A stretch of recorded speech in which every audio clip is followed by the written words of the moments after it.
నా పేరు శివప్రశాంత్, బీడీఎస్యు భద్రాద్రి కొత్తగూడెం జిల్లా కమిటీ. మనుగూరు మండలంలో మనూరు మనబడి పనులు ఇంతవరకు దారుణమైన పరిస్థితి ఉంది. బిల్లులు మాత్రం 50%, 60%, 70%, 100% అయిన స్కూల్స్ కూడా చాలా ఉన్నాయి.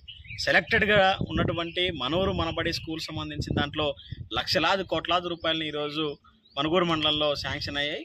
కానీ ఇప్పుడు కట్టినటువంటి మనూరు మనబడి సంబంధించిన దాంట్లో వచ్చినటువంటి ప్రహారీ గోడలు కానీ, అట్లాగే మరమ్మతులు కానీ, అట్లాగే ప్లంబింగ్ వర్క్ కానీ, ఇతర సంబంధించిన ప్రతి ఒక్క వర్క్ కూడా చాలా నాసిరకంగా ఈరోజు వర్క్ నడిచిన తర్వాత ఈరోజు మళ్ళీ స్కూల్ ప్రారంభం చేసుకునే టైంలో చూస్తే మాత్రం ఏ ఒక్కటి కూడా ఉపయోగం లేని పరిస్థితి కనబడతా ఉంది.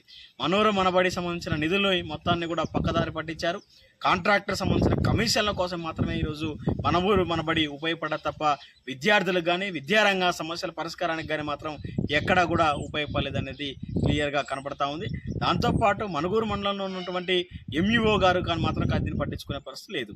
ఎంఈఓ గారు మాత్రం వచ్చామా, స్కూల్కి వెళ్ళామా, మాట్లాడుకున్నామా, వెళ్ళిపోయామనే పద్ధతిలోనే ఉంటున్నారు తప్ప పూర్తి స్థాయిలో మాత్రం విద్యా సంస్థ మీద, దాని విద్యారంగం మీద కానీ అట్లాగే సంబంధించిన అడ్మినిస్ట్రేషన్ దాని మీద కూడా మాత్రం పట్టించుకునే పరిస్థితి లేదు. కాబట్టి విద్యారంగ సంబంధించిన దాంట్లో పర్మనెంట్ ఎంఈఓని నియమించాలి. ఇప్పుడున్నటువంటి ఎంఈఓ ఎవరైతే ఉన్నారో ఖచ్చితంగా ఆ స్కూల్స్ అన్నిటి మీద కూడా దృష్టి పెట్టి సమస్యల పరిష్కారం కోసం ఆ దిశగా ఈరోజు ఎంఈఓ పనిచేయాలని చెప్పేసి కూడా మేము పీడీఎస్గా డిమాండ్ చేస్తున్నాం. లేని పక్షంలో ఖచ్చితంగా మనూరు మనబడే కాదు, అట్లా ప్రైవేట్ విద్యా సంస్థలు చేస్తున్నట్టు దోపిడీ, మనూరు మనబడి సంబంధించిన ప్రభుత్వంతో వచ్చేటువంటి స్కీమ్స్ ఏ ఒక్కడు కూడా ఇంప్లిమెంట్గా అయ్యే పరిస్థితి లేదు.